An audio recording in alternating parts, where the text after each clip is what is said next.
Just because you can't afford to buy in Metro Vancouver's crazed real estate market doesn't mean you can't afford to live here. In fact, Generation How is proving they're much better off paying rent. And that is the subject of NewsHour Insight tonight. Deb Hope joins us with more. Yeah, we haven't heard about this too much, but it's definitely getting more popular. Yeah. Thank you, Chris. We've been talking this week about how young families are finding ways to buy real estate. But what do you do when you don't want to rely on the bank of mom and dad? You can't build a carriage house and the suburbs are not an option. But some Gen Howers have decided home ownership just isn't for them. And in many cases, they have never been happier. Here's Tanya Beja. Grace Yu and Nick Yan live a block from Kitts Beach. All the way down. All the way down to the beach? Yep. They say they love their neighborhood and can afford to live here because the two have chosen to rent. I don't want to be house poor because I feel like people put so much money into it and all their investments into something, and I don't want to not live life to the fullest.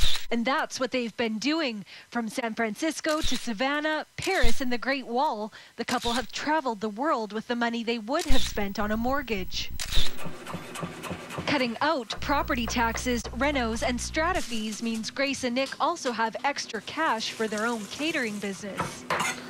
We're not poor, but we just chose to invest our money differently in ourselves, in our lives, in our business. I'd rather invest it in something that can make me money right now at this very point in our lives than put it towards a home right now, which is kind of out of our price range. This is the ideal generations of North Americans have been striving for. That dream of owning a little piece of land in Vancouver has not only fueled record-high debt levels, it's also turned real estate into near religion. And those who seek the heart of Vancouver will find it in the beautiful homes and gardens. When you look at what's around you, that reality is not the same as when you were 12 thinking, when I grow up, I want a house and I want a car and I want this. It just doesn't, the reality is not like that anymore.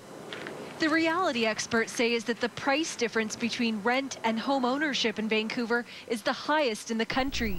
Frankly, in the city of Vancouver and in the region, it's much, much cheaper to rent than it is to buy. In some cases, 30% less for the same exact place. You've got a beautiful hidden fridge. Michelle Farina says many of her clients are coming to the same conclusion. She runs a high-end rental property company. More than half of her recent business has come from former homeowners. Often we do get people selling their homes and looking to rent because they're downsizing or because, family situations have changed. But now it's simply they're not looking to get back in the market right away.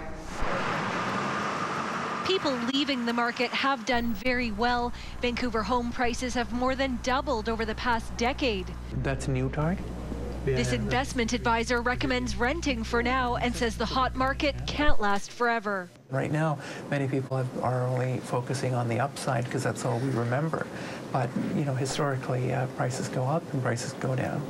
Introducing RentGeek. Grace is so committed to renting, she started up her own website to help others find the perfect place. Hi everyone, welcome to rentgeek.com. There is a freedom to renting and then taking the extra money and investing.